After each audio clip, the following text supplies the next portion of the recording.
और हरियाणा तो ऐसा प्रदेश है जो अपने भाईचारे के लिए जाना जाता है।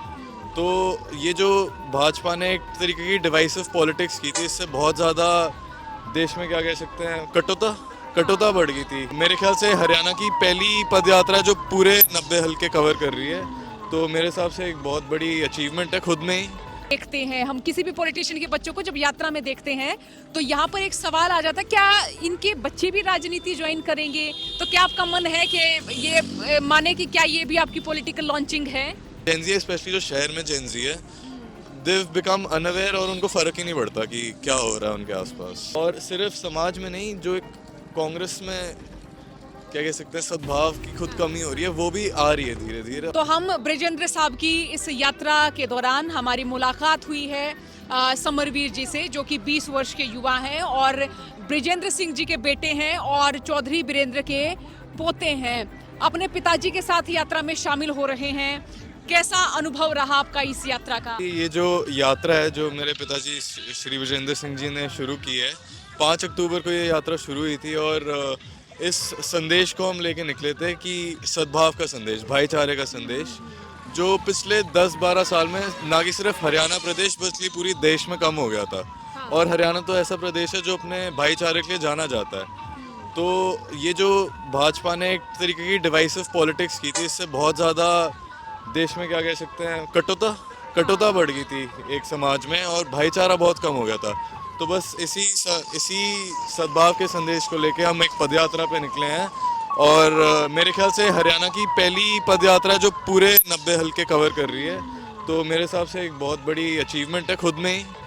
और इतना ज़्यादा जन समर्थन मिलता जा रहा है, मैं भी अलग अलग जगहों पे घूम रहा हूँ, हरियाणा के बारे में पता चल रहा है, तो बहुत अच्छा लग रहा है। और इतना जन समर्थन देख के, और कांग्रेस के भी नेता आ रहे हैं और भी लोग जुड़ रहे हैं, कांग्रेस से जुड़ रहे हैं, क्योंकि कांग्रेस ही एक पार्टी है जो भाजपा के इस डिवाइसिव पॉलिटिक्स का सामना कर सकती है। तो बस ऐसे ही यात्रा चलती जाएगी और आगे भी ऐसा ही समर्थन मिलता जाएगा। अच्छा, जब कोई भी पॉलिटिशियन जब अपने बच्चों को यात्रा में देखते हैं, हम किसी भी पॉलिटिशियन के बच्चों को जब यात्रा में देखते हैं तो यहाँ पर एक सवाल आ जाता है, क्या इनके बच्चे भी राजनीति ज्वाइन करेंगे? तो क्या आपका मन है कि ये माने कि क्या ये भी आपकी पॉलिटिकल लॉन्चिंग है? जी नहीं, बाकियों का तो पता नहीं। मेरे तो बस पिताजी की यात्रा चल रही है। हमारे इतने साथी चल रहे हैं, सौ हजारों लोग हमारे साथ चल रहे हैं। तो अगर इतने सारे लोग साथ चल रहे हैं तो मैं तो उनका बेटा हूँ, मेरा तो फर्ज बनता है कि मैं उनके साथ चलूँ। तो मेरी ऐसी कोई पॉलिटिकल लॉन्चिंग नहीं है, मैं तो बस अपना फर्ज निभा रहा हूँ, अपना समर्थन दे रहा हूँ और कुछ नहीं। अच्छा, क्या क्या देखा? खेत खलिहान, अलग अलग तरह के लोग, अलग अलग तरह के मतलब के अलग अलग बोली के, अलग अलग पहनावे के, अलग अलग मिजाज के लोग देखे। बिल्कुल कैसा एक्सपीरियंस ये? अलग अलग तरीके के लोग मिले। और बल्कि मेवात एरिया जब मैं आया तब मेरे को एक बहुत अलग प्रकार का डेवलपमेंट गैप दिखा कि जैसे सेंट्रल हरियाणा जो है वो तो फिर भी एक तरीके से कह सकते हैं वेल डेवलप्ड है, बट जब हम इस एरिया में आए तो दिखा कि काफ़ी अंडर डेवलप्ड एरिया है। तो आगे आगे चलते जाएंगे और कमियां भी पता चल रही हैं, अच्छी चीज़ें भी पता चल रही हैं। जैसे आगे सरसों के खेत हैं, बहुत सुंदर है। तो बस यही है। और लोग तो हर जगह मिलते ही रहते हैं, अलग अलग प्रकार के सब, बस सद्भाव बढ़ा रहे हैं हम तो सबके बीच में। अच्छा, ऐसा मानते हैं आज की तारीख में कि जो जेनजी हो गया है वो पॉलिटिक्स या फिर राजनीति को बड़ा कम समझता है? आप इससे इत्तेफाक रखते हैं? आप भी उसी कैटेगरी में आ गए ना, जेनजी? मैं जेनजी कैटेगरी में आता हूँ, बट मैं तो ये मानता हूँ पॉलिटिकल नॉलेज होना is having general knowledge, general current knowledge. अगर जनरल करंट नॉलेज ही नहीं है आज की जनरेशन तो क्या करना है। मेरे पापा ही कहते हैं कि और कुछ नहीं तो कम से कम अखबार पढ़ लिया अगर।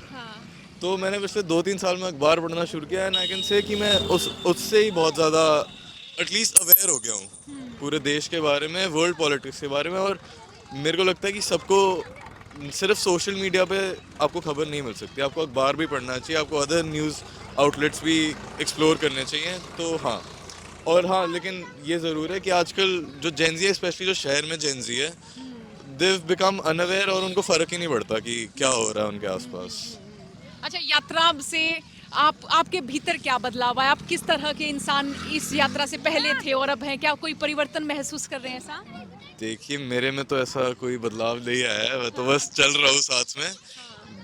पर हाँ, मैं लोगों में देख सकता हूँ कि लोग बहुत टाइम से इंतज़ार कर रहे थे किसी व्यक्ति का जो जो एक सद्भाव और भाईचारे को वापस ला पाए हरियाणा में। तो जो मेरे पिताजी ने यात्रा शुरू की है उसके माध्यम से मैं देख पा रहा हूँ कि लोगों में और समाज में धीरे धीरे करके बदलाव आ रहा है। और सिर्फ समाज में नहीं, जो एक कांग्रेस में क्या कह सकते हैं सद्भाव की खुद कमी हो रही है, वो भी आ रही है धीरे धीरे। और धीरे धीरे वो भी सब ठीक हो जाएगा, कांग्रेस भी ठीक हो जाएगी, समाज भी ठीक हो जाएगा। और ये भाजपा की जो मैं डिवाइसिव पॉलिटिक्स की बात कर रहा था, हम इसका मुकाबला कर पाएंगे। अच्छा, जैसे मानते हैं कि नेताओं के बच्चे सिर्फ एक चुनावी मैदान में ही दिखते हैं, जब उनको टिकट मिलता है पैराशूट लैंडिंग ही होती है उनकी। लेकिन मैं यहाँ पे ये मानूं कि आप राजनीति को समझने शुरू कर चुके हैं, राजनीति को समझना, हरियाणा की राजनीति को खास तौर पे। मैं समझना शुरू कर चुका हूँ। हाँ, ये आप समझते रहे हैं। देखिए, मेरे तो पिताजी की भी कोई पैराशूट लैंडिंग नहीं हुई। वो पहले 20 साल आईएएस ऑफिसर रह लिए, वो बहुत बड़े कॉलेज से पढ़ लिए, बहुत बड़े कॉलेज से पोस्ट ग्रेजुएशन कर ली, स्टीफेंस गए, फिर जेएनयू गए, फिर आईएएस अधिकारी बने। तो पैराशूट लैंडिंग तो उनकी भी नहीं थी, जबकि मेरे दादाजी बहुत ही दिग्गज नेता थे उस टाइम पे। तो पैराशूट लैंडिंग तो नहीं कहूँगा उनकी, लेकिन मेरी भी कोई मैं बचपन से पॉलिटिक्स तो देखता आ ही रहा हूँ अपने घर में, तो हरियाणा की पॉलिटिक्स का थोड़ा बहुत आइडिया तो हो ही जाता है। पर हाँ, बस इतना ही। और बहुत शुक्रिया बातचीत के लिए, बहुत बहुत शुक्रिया आपका।